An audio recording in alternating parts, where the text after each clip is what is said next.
Oi gente, bem-vindos a um novo vídeo do canal.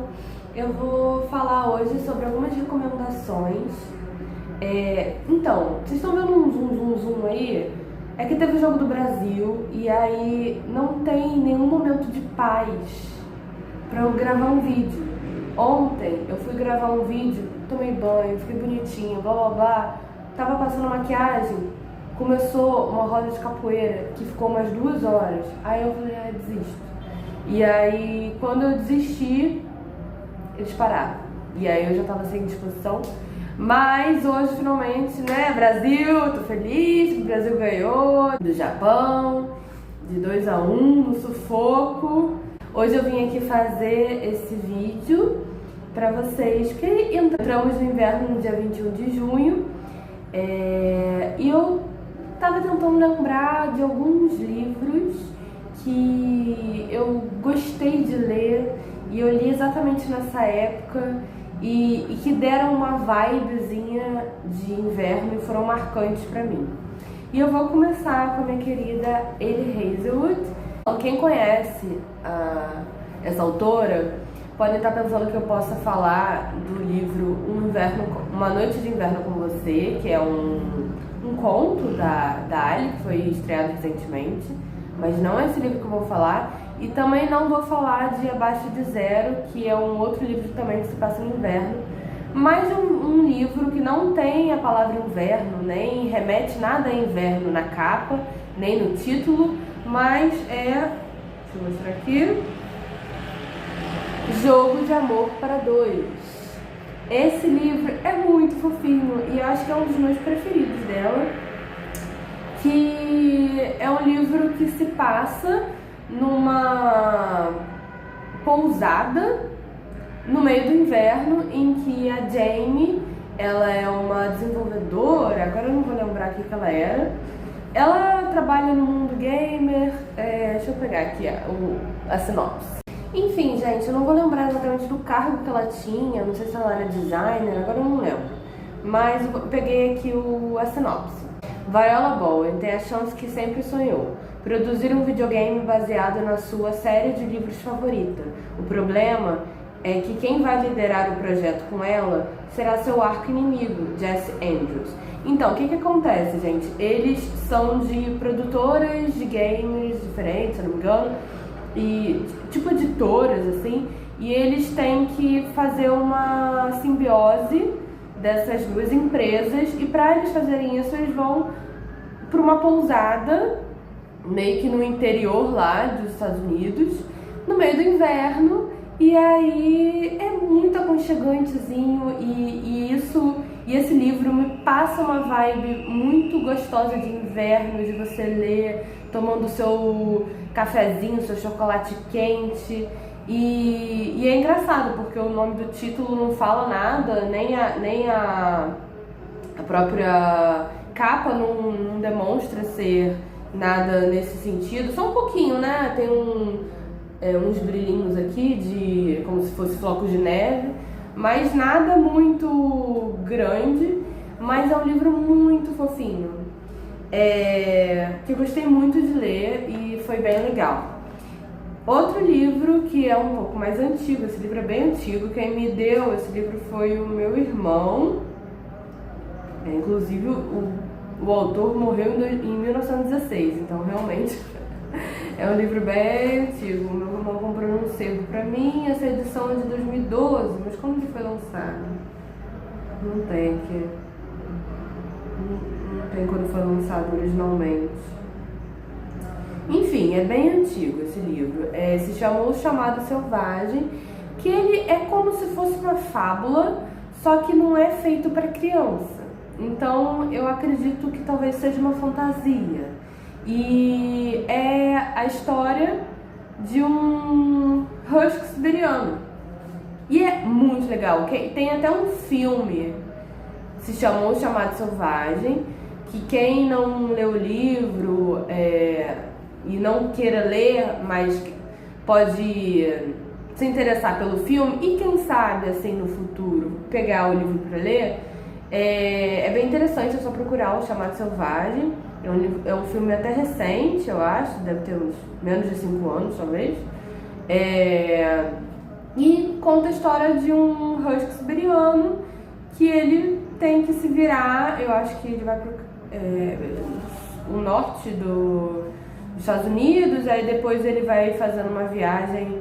Ele era de uma fazenda e aí ele foi levado para um lugar bem distante. Aqui, ó, vamos aqui. Buck, um robusto cão de raça São Bernardo, eu pensei que ele era husky, mas é São Bernardo, vivia feliz em um sítio onde não era necessário defender seu território. Porém, sua vida muda totalmente quando um dos empregados do lugar o sequestra e o vende. Eu não lembrava disso, que era um dos empregados. Eu pensei que eram os donos deles que tinham feito isso, mas foram os empregados. Buck era forte e muito peludo, e essas características o condenam a se tornar um cão de trenó. No árduo trabalho através de regiões geladas em jornadas que começam antes da aurora e só terminam após o crepúsculo, Buck passaria a viver sobre a lei do porrete e dos caninos, submetido a condições extremas, acossado pela violência dos homens, do ambiente e dos outros cães de trenó. Buck se transformará aos poucos em uma fera selvagem, cada vez mais atraído pelo chamado de seus ancestrais, por isso o chamado selvagem, que reclamam uma vida livre e desimpedida, perigosa, desafiadora, caçado durante o dia e uivando para a lua à noite em uma celebração contínua da vida selvagem. E é muito legal porque é do ponto de vista do cachorro. Então você vive a aventura junto com ele e ele passa por algumas questões bem traumáticas que é quando ele é sequestrado, quando ele vai ter que viver forçado com esses outros cães. Tem uma questão de liderança ali, de frio, extremo frio, porque ele está num lugar muito gelado e ele tem que carregar o peso e tem as disputas com os outros cães. E tudo isso, tipo assim, eles não conversam, mas as ações dos outros cães interferem nas atitudes dele. Então é muito legal esse livro. E o meu irmão, na época que ele me deu esse livro, ele falou que era um dos preferidos dele, né? Os favoritos dele de vida. Não sei se ainda é até hoje, mas eu entendo porque ele pensava assim nessa época. Porque é muito legal esse livro mesmo. Então eu recomendo. E é um livro diferente, assim, pra você ler nessa época. Não é aquele aconchego do Jogo de Amor para Dois, mas tem essa coisa do gelado, né? Vamos lá. O último livro que eu venho para indicar pra vocês é Corte de Gelo e Estrelas. Esse livro é como se fosse um quarto da saga da Sarah J. Maas de Corte de Espinhos e Rosas, que é o primeiro é Corte de Espinhos e Rosas, o segundo Corte, não vou lembrar, de Névoa e Fúria, e o terceiro Corte de Asas e Ruínas. Ai, gente, muito tempo que eu li, né? Não vou lembrar. Foi na pandemia, né? Época que eu li. E esse livro aqui é como se fosse uma continuação, mas ao mesmo tempo não acontece nada. Tipo assim, claramente você tem que entender um pouco da história. Se você pegar uns spoilers na internet, eu acho que você consegue ler esse livro tranquilamente.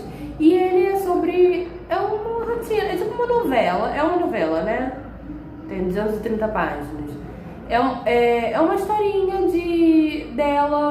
da protagonista Feyre, em Velares, dela vivendo a vida dela com os elementos fantásticos e com as pessoas dos outros livros, né? Com o marido dela, com os amigos, com a irmã, com as coisas conflituosas, com ela voltando, criando um hobby, porque ela nunca teve um hobby antes, ela sempre teve que sobreviver, né? Sobreviver à fome, sobreviver às guerras.